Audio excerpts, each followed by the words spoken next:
Salam à toutes et à tous. Donc dans cette vidéo, je vais revenir sur la stratégie américaine en Afrique du Nord et je vais vous dire pourquoi le Maroc est un allié si stratégique pour les États-Unis.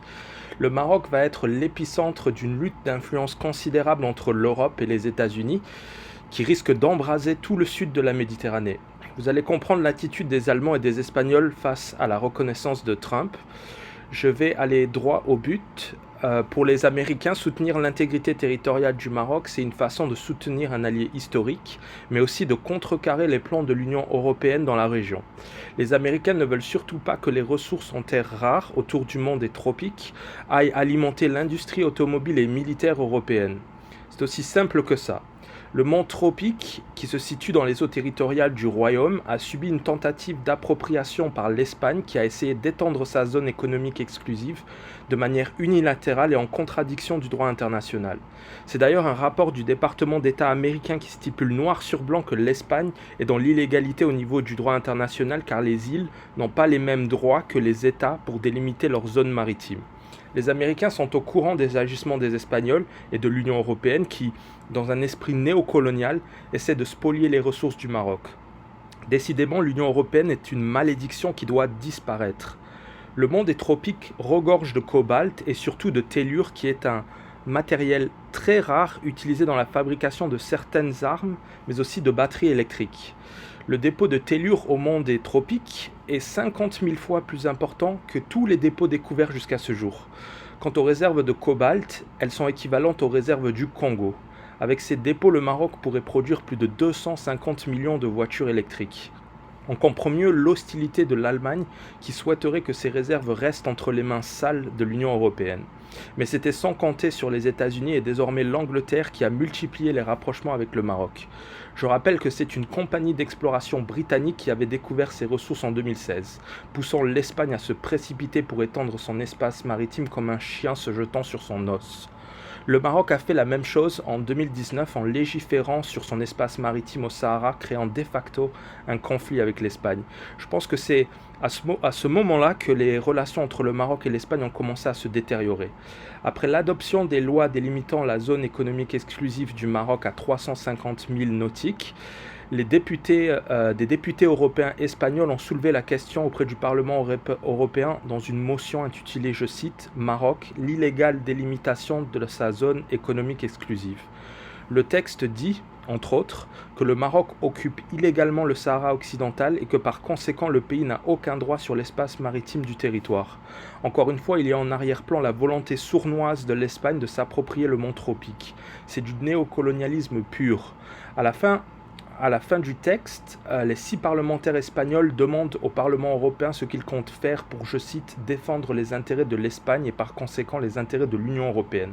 Donc on a clairement une association de malfaiteurs qui s'apprête à faire le casse du siècle, mais c'était sans compter sur Trump qui a pulvérisé le plan machiavélique de cette union de voleurs. Je rappelle que ce torchon qui a été présenté au Parlement européen par ces clowns espagnols date de janvier 2020, donc bien avant la reconnaissance de Trump et l'affaire Brahim Ghali. D'ailleurs, à la suite de cette note au Parlement, et se pensant maligne, l'Espagne a souhaité organiser une réunion d'État avec le Maroc pour soi-disant régler ses problèmes de zone maritime et parler d'immigration au passage. La réunion a été repoussée plusieurs fois sous prétexte de crise sanitaire, jusqu'à l'apothéose et la reconnaissance de Trump. Je pense que le Maroc a fait exprès de repousser cette réunion car le pays savait que l'Espagne allait utiliser le Sahara contre lui. Nasser Bourita était déjà en discussion avec l'administration Trump et les deux pays voulaient donner une claque synchronisée à l'Espagne. L'Espagne a vu un de ses leviers de pression traditionnels sur le Maroc se briser en 1000 morceaux. Levier qu'elle comptait bien évidemment actionner durant cette réunion pour pousser le Maroc à renier ses revendications maritimes. L'Espagne qui comptait menacer et arnaquer le Maroc s'est pris une double claque phénoménale. La réunion entre les deux gouvernements n'a toujours pas eu lieu et elle n'aura certainement jamais eu lieu car, entre-temps, on a eu l'affaire Brahim Ghali et la remontée des tensions entre les deux pays. C'est fascinant de voir les tractations en coulisses, la traîtrise de ces Européens qui ne sont intéressés que par les ressources naturelles du continent africain, peu importe comment ils les obtiennent. On comprend mieux la réaction paniquée de l'Allemagne qui a appelé à une session extraordinaire à huis clos du Conseil de sécurité des Nations Unies un jour seulement après la proclamation de Trump. Le but était de réaffirmer le consensus autour du référendum et mettre en garde tous les pays qui seraient tentés de suivre les pas des États-Unis. Les Allemands se voyaient déjà produire 250 millions de voitures électriques sur le dos des Marocains. Ils pensaient vraiment qu'on allait les regarder nous voler nos ressources comme du temps des colonies. C'est désormais Tesla et le Maroc qui vont en bénéficier au grand désespoir d'Angela Merkel. Angela Merkel pensait naïvement que Biden allait revenir sur la décision de Trump. Biden l'a dit lui-même, les révisions des accords d'Abraham se feront sur la base de l'intérêt suprême des États-Unis. À la suite de cette note du Parlement européen, le département d'État américain a sorti son propre rapport intitulé « Espagne, les limites de la mer », rapport numéro 149. Ce document date de novembre 2020, donc on est en plein blocage du passage de Guerguerat par le Polisario, quelques semaines seulement avant la reconnaissance de Trump. Je me demande même si l'Espagne n'y est pas pour quelque chose dans le blocage. L'idée a dû venir d'ailleurs, l'idiot utile de l'Est a dû exécuter les ordres du maître européen. Le régime algérien est facilement manipulable. Les Russes déstabilisent le Mali et la Libye, les Algériens achètent des armes russes. Classique, tellement facile, les Russes savent comment vendre des armes. En tout cas, je trouve que c'est une belle coïncidence que le blocage est intervenu alors que l'Espagne voulait discuter de l'espace maritime entre les deux pays. Le rapport américain stipule dans la conclusion que l'Espagne n'a pas le droit d'étendre son espace maritime autour de son archipel des Canaries au détriment du Maroc. L'Amérique a donc rappelé à l'Europe qui était le boss. Les Américains soutiendront l'intégrité territoriale du Maroc pour faire en sorte que les ressources extraordinaires du monde des tropiques ne tombent pas entre les mains des Européens. Les mêmes Européens se voient plongés dans un conflit qui les dépasse. Ils ont été pris de court et ne savent plus quoi faire. L'Allemagne pense toujours qu'il y a possibilité que les ressources des tropiques restent entre les mains des Espagnols. La France est prudente, elle est aussi tentée d'opérer un virage stratégique et se positionner avec le Maroc. Le pays a déjà 2 constructeurs automobiles installés dans le pays, donc le fait que le Maroc exploite ses ressources est une opportunité pour la France de développer ses voitures électriques et écraser la concurrence, notamment allemande. Mais les Français veulent aussi une part du gâteau algérien. Les Allemands ont le cul entre 2 chaises, passez-moi l'expression, mais c'est pour cette raison que les Allemands ont tenté de faire marche arrière en réinvitant le Maroc à la conférence de Berlin sur la Libye. Il y a une volonté d'apaiser les tensions car l'Allemagne ne veut pas risquer de se mettre à dos le pays qui pourrait faire basculer le secteur des énergies renouvelables grâce à ses réserves considérables de métaux précieux. Oubliez le pétrole, oubliez le gaz, le Maroc est assis sur des centaines de milliards de dollars de métaux précieux. Même les Chinois essaient de séduire le Maroc. Il y a eu récemment le Morocco-China Business Council à Agadir où la diplomatie chinoise a réaffirmé que le plan d'autonomie du Sahara proposé par le Maroc était l'option la plus crédible.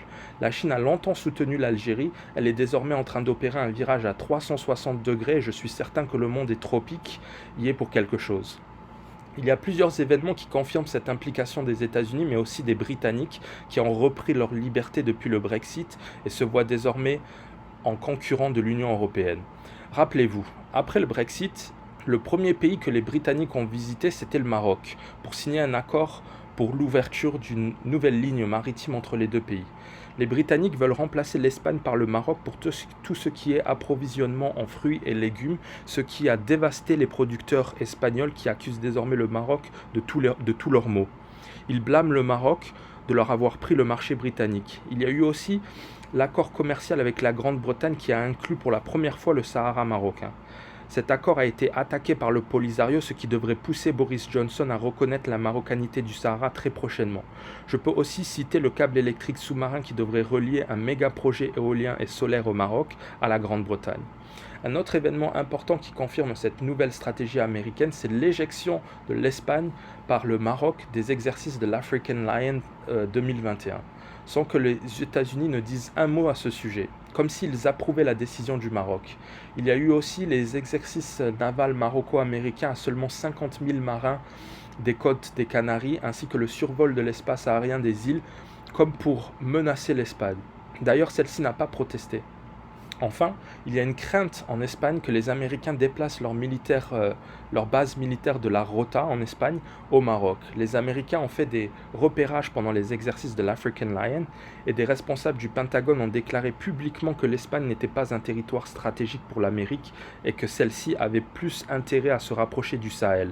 Donc le Maroc est un choix stratégique pour l'Amérique. Je pense que la vraie raison pour les Américains, c'est de réaffirmer leur soutien au Maroc et faire en sorte que les ressources du Maroc restent au Maroc. Maroc. Le Maroc a récemment fait l'acquisition d'un bateau océanographique japonais pour justement opérer une cartographie de ses fonds marins en vue de découvrir d'autres dépôts éventuels. Il y a aussi des terres rares qui ont été découvertes aux abords de Dakhla et qui devraient être exploitées très prochainement.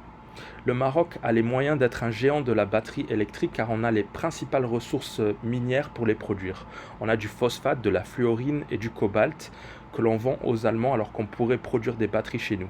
Il nous manque du bauxite et du lithium que l'on peut se procurer facilement en Afrique grâce à la zone de libre-échange. Notre grand scientifique Rachid Yazami est déjà en discussion avec le gouvernement marocain pour produire une batterie électrique, donc c'est une affaire à suivre. Vous l'avez donc compris, les enjeux sont énormissimes pour le Maroc. On a notre développement à portée de main. Donc s'il vous plaît, partagez cette vidéo, abonnez-vous. Il faut que tous les Marocains prennent connaissance de ce monde des tropiques qu'on essaye de nous voler.